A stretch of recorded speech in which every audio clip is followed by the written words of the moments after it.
Welcome to the Healing for Male Survivors podcast. This is a podcast for male survivors of sexual abuse and assault, whether as a child or as an adult. Know that you are not alone and the abuse was not your fault. My name is Mike Chapman. I'm a certified recovery life coach and also a survivor. Let's find hope and healing together. Welcome to the Healing for Male Survivors podcast. This is Mike Chapman. If you would like to join us live on future podcasts, like we do have a live audience with us today, you can do so and learn how at polarlifeconsulting.com/live. And today we have another panel, and today's panel is because it's the most triggering time of the year. It's holiday triggers. So with me today on my panel is Daniel Eichelberger, who's been a previous guest, and Rocky Pisor, who's also been a previous guest. Hey there. I'm going to let them introduce themselves quickly, and then we'll talk about triggers. So we'll start with Daniel. Quick intro. Tell us about yourself. I am Daniel Eichelberger. I am a father of 4 boys. I live in Ohio, and I'm a survivor of childhood sexual abuse. Yes. And Rocky. I'm Rocky Pisor. I have Reconnect Hope, which is coaching those that have unwanted sexual desires. And I am a survivor of childhood sexual abuse. And I just love to see guys get redeemed of that. Yeah. And welcome. So today we're talking about holiday triggers, and we're publishing this right around the Thanksgiving holidays in the U.S., which is the end of November, leading into the Christmas season, which, yes, that's when men get triggered so often with the holidays and the stress and so forth. So what are some of big holiday triggers for you guys? And then when you are triggered, what do you do to help counteract those triggers? Let me start with Rocky. Well, Mike, one of the triggers that I deal with is it's actually nostalgia is one of the words for it, where I'm thinking about my past history. And it is a place where when I was young, I was in the hospital for the first 8 Christmases because of a severe asthma condition. And so my first 8 years was being in the hospital and missing Santa Claus. Wow. And so the cool thing about it, the plus side is the 9th year, I got home and all the Christmas decorations are still up, the tree's still up, and there's a note that says, Rocky. I open it up and it says, hey, this is Santa. I heard you were sick. I'm coming back. They're going to let me know when you're home. I'll see you tomorrow. I'll have it all set up. And sure enough, the next day we had presents and the whole thing. But what's happened is I get depressed around the holidays. And it's because of the disappointment of being sick in a hospital year after year after year as a child. And it was also when my childhood sexual abuse was beginning, right towards the end of that. I was 8 and 9. And so it ties in with that because it was neighborhood boys and we all were off school for the holidays while the parents worked. And so there was sexual abuse going on. So it's taken me many years to remind myself going in, proactive, like, okay, there's a possibility I'll feel depression, or I'll feel a little, at one point or another, I will just flat feel depression. And I'm not that little kid anymore. And I don't have to experience that anymore. And I'm not sick anymore. And I just remind myself and affirm who I am and where I've come from. And I bring another 2 really close friends in with it. They know now, but so they help me walk through it. And it's gotten better every year. But that was a big one for me. Right. And I know, especially for those who experienced a lot of abuse during the holidays, just the time of year, and then all of the sounds and the smells and so forth, can you bring you back and be triggering just because of the time of year. And I'm with my own story, I'm trying to piece together probably like around uh, New Year's was possibly when, as a young child, my father first started, because that was like right around the age that with my therapist, it's like it went to about 7 months, and I would have been, what was that? That would have been mid-January. So just before that would be New Year's. So it's like, okay. So yeah, I did the math with that. Um, so I think for anyone's story, if chances are, especially if it was a family member who was the perpetrator, they might have more access during the holidays because the kids are home from school, people are busy going out shopping. Oh, well, I'll watch the kids, you know, and probably more of those things can happen. So just the season, the time of year that it is, can certainly cause triggers. Daniel. So, holidays are kind of a double-edged sword for me.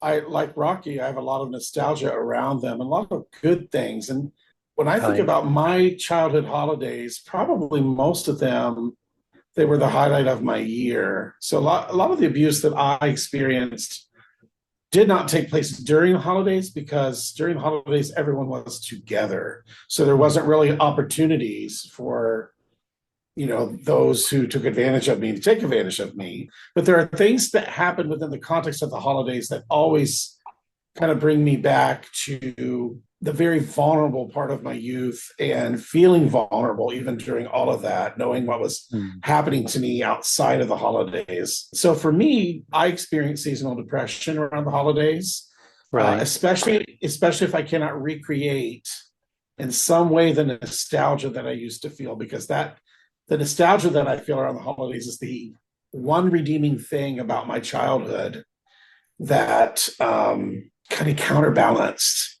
the shame that I was experiencing on a daily basis. So Christmas was pretty much a highlight. New Year's carries with it a different connotation because on New Mm. Year's there was drinking and there were my brothers and sisters doing weed and drinking and getting drunk or whatever. And one New Year's in particular, I remember my oldest brother, and he was one of those who abused me when I was growing up. He was hungry for a pizza and he had to go all the way across town to a gas station. It was the only thing open in our town, really, to get that pizza. And I just remember him going over, it was a Tombstone pizza that he bought, and him coming back home and making that, and just remembering who he was, how he treated me, things that he did.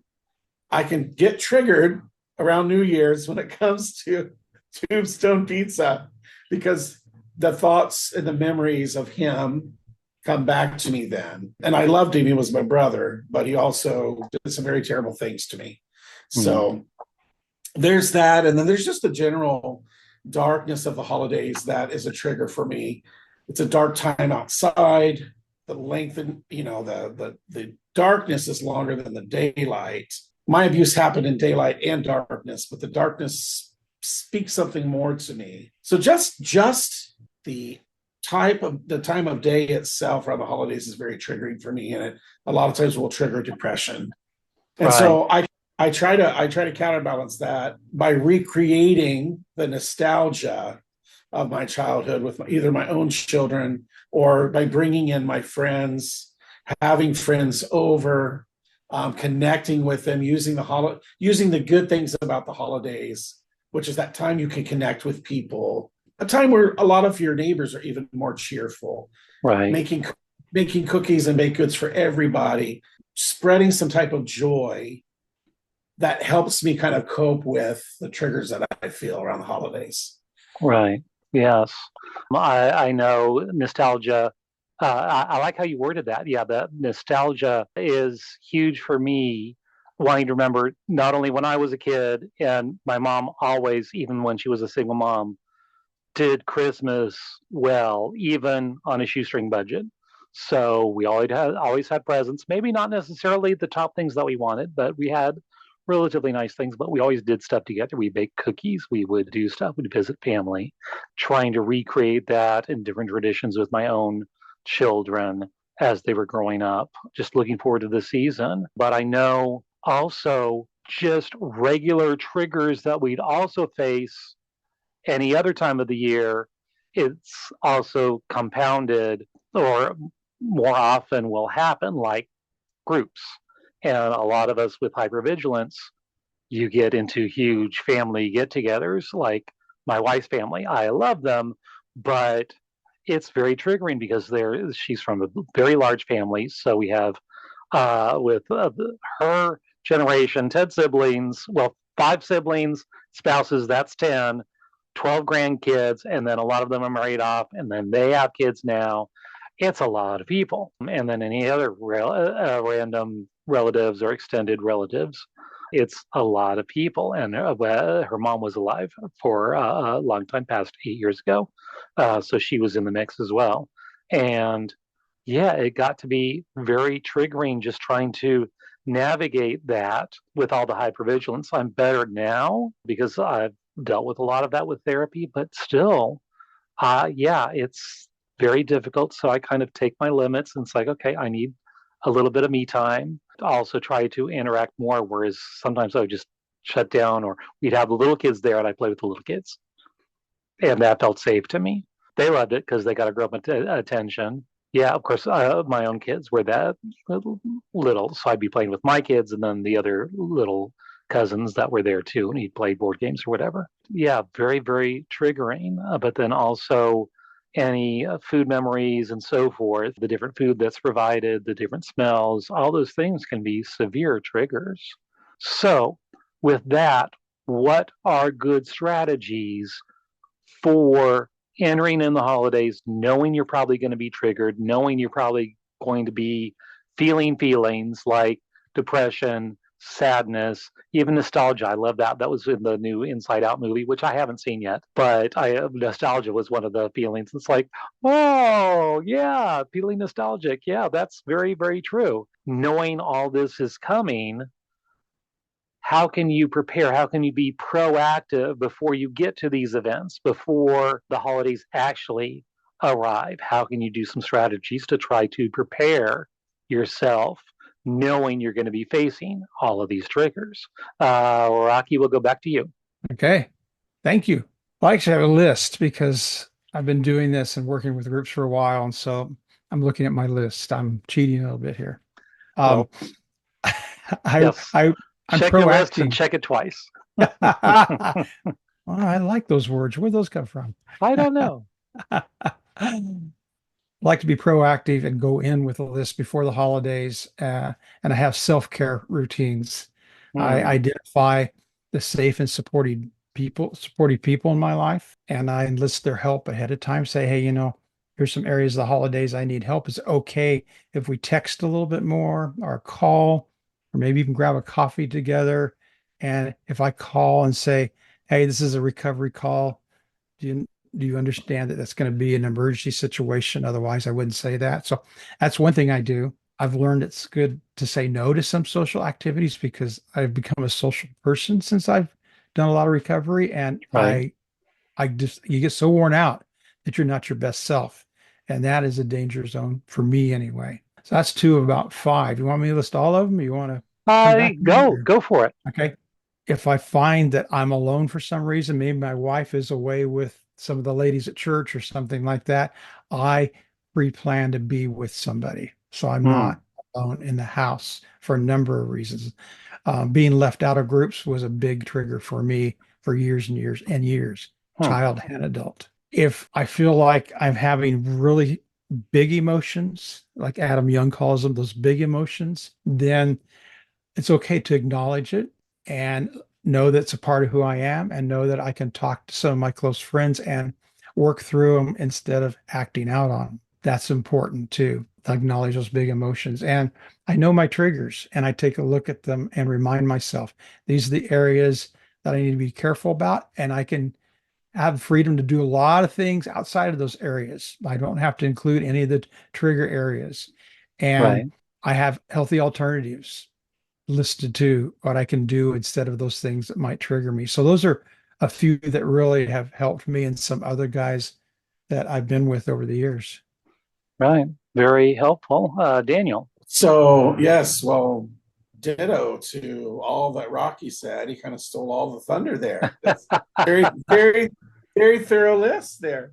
But yeah, I was thinking along the lines of self awareness has been very key for me to dealing with triggers of any type at any time of year. You know, if I know that I'm going into a time where triggers are going to present themselves more than others, just being self-aware and going into that time knowing that, hey, I'm probably going to get walloped here or there, or I might feel bad a few days, and it's not going to be the end of the world. So just reminding myself, I've been there before and I've come through it. And because I've been there before and come through it, I don't have to fear what I'm going to face during that, the coming holiday season or whatever else, whatever other season that is a trigger for me.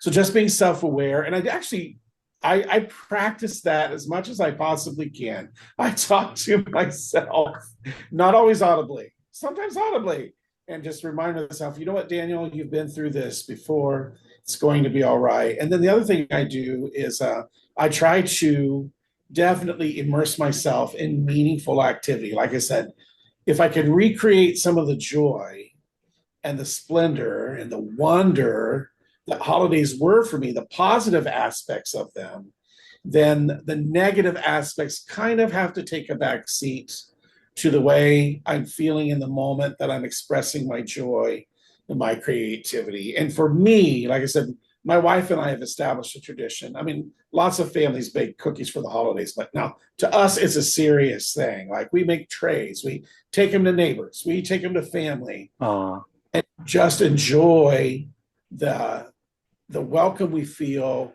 when we're giving something to somebody else. That actually is a big balm to my heart during times that I might otherwise feel triggered. right.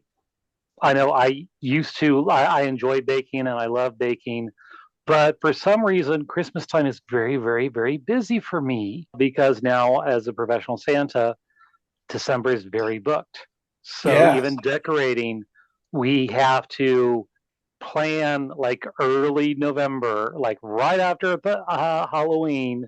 We need to start putting stuff up because otherwise, every single weekend I will be booked and I will be away. And with that, even before I became a Santa, starting to realize and tell myself that it didn't have to be a perfect Christmas, that good enough was good enough. It did not have to be perfect. So, and I would spend hours and hours decorating the house inside and out, hanging stuff, all that, spending hours and hours and hours. And when I was younger, that was nice. And the kids were at home. That was nice. They're not. They come for a day and then they leave. And I thoroughly enjoy other people's decorations. But right now, okay, if we get the tree up and a few decorations up, that's okay. Get the stockings up. Those are easy to hang. And that's enough. That's okay. And being okay with that. And I had to convince myself it did not have to be perfect. It's okay. Realizing that, yeah, healthy boundaries for myself from that perfectionistic thing I need to do versus no, you really don't. Do the things that are important to you, and then that's it. And I know we do have our traditions, which, because my family was on the other side of the country, we would do her family on Christmas Day traditionally when we were younger, and we would go over to their house. And then Christmas Eve, all of her siblings and so forth would go to their in-laws. I didn't have in-laws. Well, I mean, it would be my family, my side of the family. They were on the other side of the country. So we did homemade pizza, and that was our tradition. So coming up with simple, fun traditions, and it started Chef Boyardee, which they still sell those things. Kind of nasty. And then we moved up to boboli and homemade crusts and different things. And the kids love it. It's their tradition, and they love making homemade pizza now too. And that's been, yeah, every year. Now it'll be different when they get married off, start having babies. Then we'll probably start the traditions all over again. And chances are we'd probably after Christmas break probably watch them here and take care of them for a while while they're away working and whatnot. So who knows? That's grandpa goals. Trying to balance what I can realistically do, knowing my schedule, and being okay with that and not stressing myself out that it has to be a perfect Christmas. Mm. And finding that healthy balance, I think that's been very helpful and something that's helped me the last several years for sure. So, any other tips? We'll go back to Rocky. Mike, I love that you brought up the perfect Christmas and how important that was. I married into a family where that was a big deal, and I Mm-hmm. was really relating to that. So thank you for that. The other problematic area is for me was New Year's Eve because my family and a lot of friends are saying, "So what's your resolutions for the new year?" And I'm thinking, I make them every year and I never fulfill them. I don't even want to go there. And, one thing would lead to another. It's like, how do I get away from that? Because I'm just not a guy that could follow through on New Year's resolutions. And it was a reminder for many years of, what a failure I was at making resolutions. And I'm still as fat as I was the year before because I didn't work out. Or, no, I didn't join the Olympics or anything like that. It would also add to the depression after the holidays. It's like, when am I ever going to grow up? And Mm, it would remind me of the stunted emotional growth because of childhood sexual abuse. mm, And my emotional growth came along a lot later in life where I could think about, hey, let me do New Year's resolutions where I know I'll follow through on them and don't make them so grandiose, which is what a right, kid does. What do you want to be when you grow up? Oh, fireman or the doctor, kind of right, same thing. I had that emotional immaturity. And so it was right, helpful over time to go, well, I just want to be 10 pounds lighter, or my resolution is to be engaged in people around me and know who they are, right, right, that kind of thing. But that was a tough one too. right, for sure. Yes. Anything you'd like to add, Daniel? Oh, I don't know. I think I really appreciate what you were saying about learning to let good enough be good enough. Yeah. Because, like, I keep talking about nostalgia and trying to recreate. And if Hmm. I'm not careful in doing that, I can make what's supposed to be a simple thing, simple recreation into a big thing to try so hard to make things turn out in a certain way because I'm trying to avoid some of the pain that's in the background. You know what I mean? And then when Right, things don't turn out the way that I'm really trying to make them, it can land me further down the depression pole than I would have been otherwise. Definitely not the North Pole. mm. My maybe a little closer to the south if I'm not careful. And that's a more modern thing for me. I mean, I think as I have walked on my recovery journey from childhood sexual abuse more in the last probably 8 years or so, and I've started to embrace the holidays more. That's been my Achilles heel is even in all the excitement and all the recreation and all the nostalgia that I'm trying to immerse myself in. I have to be careful that I don't lean on that as the solution for unresolved pain from my childhood surrounding those times. And I have a tendency to kind of do that. So that's where practicing self awareness kind of helps me going into this, reminding myself, like you said, it's okay. It don't have to be perfect. Enjoy what you're doing.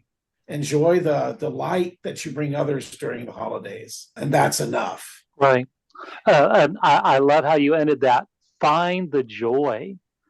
Find the joy in what you do, what activities, what events would truly feed your soul and bring you joy during this season. You don't have to do everything. Everything doesn't have to be perfect. Like, oh, let's spend one night going to look at Christmas lights. Or yeah, let's do cookies this week. I know my wife, I know having nice traditional Christmas cookies or just baked goods, very important, but no time to bake because we're going every weekend doing Santa-ing things. My wife, for the last few years, has been getting someone who does like bakery from home kind of thing, and then ordering a whole bunch of cookies so we can have them. And it's been such a thrill and a treat to have these nice homemade cookies, even though they weren't homemade by us, but that we can have to snack on. And Santa loves his cookies. So that's been a very special thing. And even though the busyness of me going out and Santaing and coming back, coming home and having a cookie or two in the evening to help me unwind during the season, looking at the Christmas tree is just like, ah. So finding those little things that can bring you joy, and also love doing the Christmas specials and the Christmas movies and so forth. Again, don't have time. So usually from December, last week of December, then January, sometimes into February, that's my Christmas. That's my Christmas season where I get to enjoy Christmas.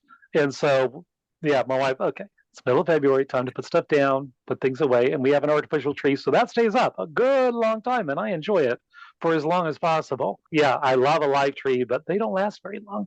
So having that is very helpful. And knowing that I'm not able to enjoy it because I'm out so much during December, that having that afterwards, and the same thing with playing Christmas music, I will play it basically November 1, it goes on and it stays Christmas music all of November into December, a little bit into January. We used to go like Epiphany, which is January 6th. That's usually the traditional day when the three wise men came to visit Jesus. And that's the end of the official 12 days of Christmas.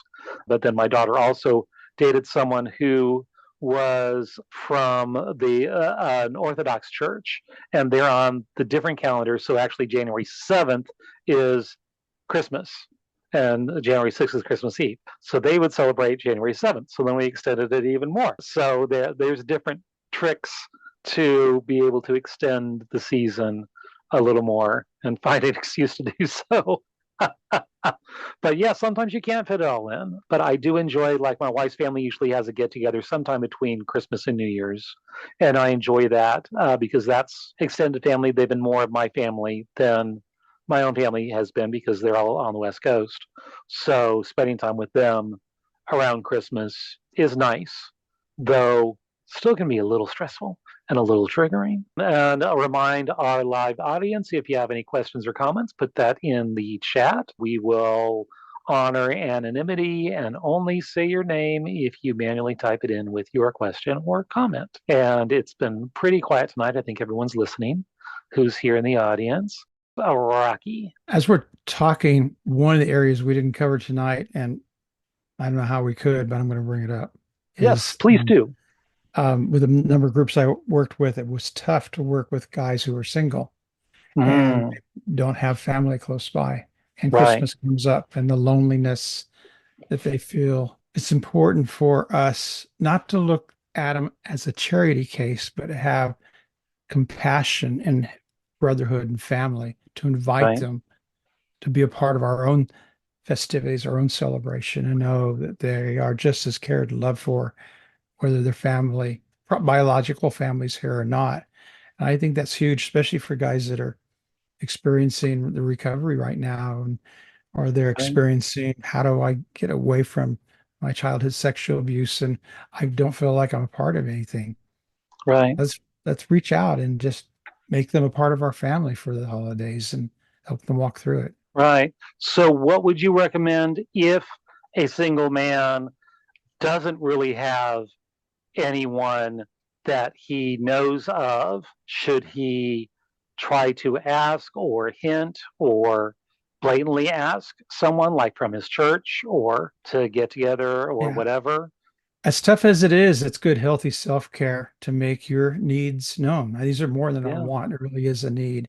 Right. And you're part of a life-giving church where there's small groups or there's places you can share that. That's good. If you or I or somebody knows somebody that is single and you know that they don't have anybody to pray about providing, that is just as important. But don't be alone.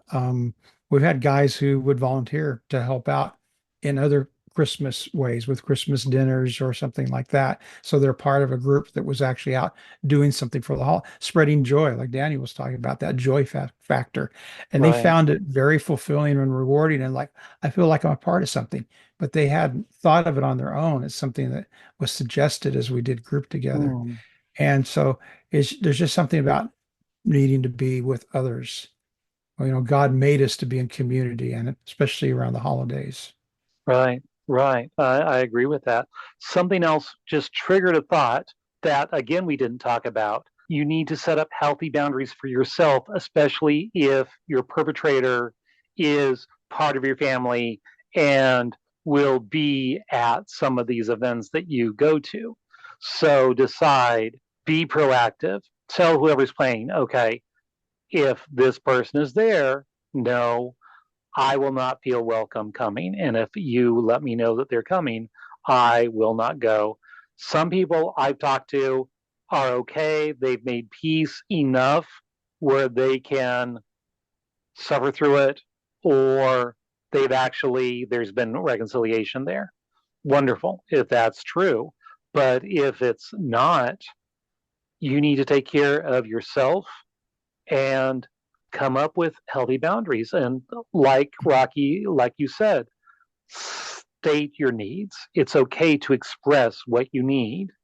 And if people are upset, oh, we need the whole family together, so we need you and them. Well, no, he did stuff. Or if they don't know the whole truth, you don't necessarily have to tell them the whole truth. It's like, no, there's tell them however much you need to, or take the opportunity to tell your story to that person and say, oh, yeah, this is not going to be appropriate. If you're going to have them, I can come see you on another time. But if they're going to be there, I'm not going to attend. And and they need to honor that. And they say, okay, well, I will disinvite them or whatever. But then behind your back, suddenly they appear. It's like, well, I'm gone. You know, keep healthy boundaries because, yeah, people will try to manipulate you into getting what they need or they think that they need. Definitely do what you May I need for share? your own self. Yes, Rocky, May I please. share a personal story along that line? You really caused me to remember something that was amazing because we we always did a family gathering, but with both sides cousins. And one year, we're all adults. One of my cousins got remarried, and she married a man who, in my childhood, was one of the perpetrators. Because I was Wow. pre-puberty, they were either in puberty or going through puberty or had already gone through it. He was about 3 or 4 years older than me, and so I found out that he was going to come to the family Christmas get together. We do a church service and we go eat. And I was really struggling. I had not fully forgiven him, even with all the work I'd done on that. And so Mm-hmm. I ended up just, God said, no, it's important that you go. I think that you can just find a safe place, go into surveillance mode if you have to, but find a safe place. And we got there. Then when they showed up, my cousin and this man, I had this overwhelming emotion and compassion for him because he looked so broken down and sad. Mm-hmm. And I didn't know much about his life because they moved after all that took place, but Right. he looked like he'd gone through hell and back. Mm. And I thought, oh, this is so weird. This is a man who abused me, and I didn't know how I was going to react. But I'm responding with compassion. I realized how incredible it was that God healed me through, and I mean, I worked with it, God on that. It Right. wasn't just him, but there was a lot, as you know, to get through Right. this. And he completed it by setting this up and Mm. telling me it'll be okay. And that was the end of it for me as far as he was concerned. So I he had, recognized you, so he knew who oh, you were. yeah, Okay. yeah. And sheepishly said hello. We didn't go there, but I realized that I had no hurt in my heart anymore for this man who looked like he'd been drugged through the muck all his life. And Mm. it was actually a place of healing for me. And who would have Well, thought at the time? right. Yeah. Right. Were you able to talk with him or reconcile anything after that? Very briefly, I just said, so as the evening went on, I said, so you remember some of the things that happened? Ah, yeah, I've forgiven you. And he says, I don't know what to say. I said, please just receive what I say. And that was it. And he just had nothing to Mm, say. He was just a man who was wow. so broken. He is a shell of himself. Right. And Is as he you still a know, part of your family? he passed away last year. Oh, wow. Yeah, yeah, he passed away. It was just it was so redeeming. And here I am. You know me, I'm a Mr. Enthusiasm. And I have a guy that's close to my age, and he's like a shell of himself. I'm thinking, God, I'm so grateful Wow. that your redemption was lived out in my life. I'm so Right. grateful that I have nothing against this man who did what he did when he was a boy. But boy, all the work I put in as a foundation of that led to that Right. moment. So just Right. wanted to share that. And that was a holiday gathering. Right. So Daniel, anything to add? Yeah, just I think that the most important thing to remember is that there's room on the road to healing for you, and that you are controlling the narrative now, not the ones who abused you, not your past, not the things that you've gone through. So you have an opportunity every year to make of the holidays something beautiful and something special for you and for those you love. You don't have to continue to cede the power of the narrative of your life. I mean, the holidays aren't going away. They're here every year. Right. It's every year you go through, you're going to go through the problematic triggers of seasons, if seasons factored into your abuse or the abuse that you experience. So, but the encouraging thing is the story is yours now, Right. and you can make something beautiful with what you have, and you don't have to see the power of, related to your healing or your recovery or your journey or your story to the demons of the past. Mm, And when we think about Christmas, in the Christian context with Christmas, angels announce the arrival of the Savior to the shepherds and the lowly people out on the hillside. And Christmas didn't start with demons; it started with the angels. right. And we have an opportunity to allow the better angels of our nature and our recovery to speak to us that joy, that hope that we have around the times that are meant to bring us all these things into focus for us. Right. For sure. Wonderful. And no other comments from the audience? And anyone else? Or should I wrap it up? Mike, thanks Uh, for having me today. I really enjoyed this conversation. Great. And that brings up a good point. How can we find you on socials? We'll start with Rocky. You'll find me on Facebook, Instagram. It's Reconnect Hope, or reconnecthope.com is my website. Wonderful. And we'll have that on the show notes as well. Right. Daniel. Well, I blog my story at theseashes.wordpress.com, and that's where you'll find a lot of my writings there. Wonderful. And thank you so much for being here with this panel. And we try to have panels about once a month. So look forward to having you gentlemen here again. And again, we'll see you next time on the Healing for Male Survivors podcast. If you would like to learn more about my coaching with Polar Live Consulting, where I provide one-on-one coaching and group coaching, both with a focus on healing for male survivors, reach out to me at polarliveconsulting.com. That is Polar spelled Polar. I would love to hear from you. I want to hear your story. If you would like your story featured on this podcast, contact me via my website.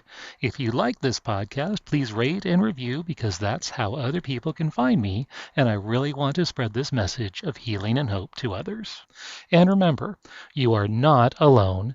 Healing is possible, and the abuse was not your fault. Let me repeat that. The abuse was not your fault. See you next time on the Healing for Male Survivors podcast.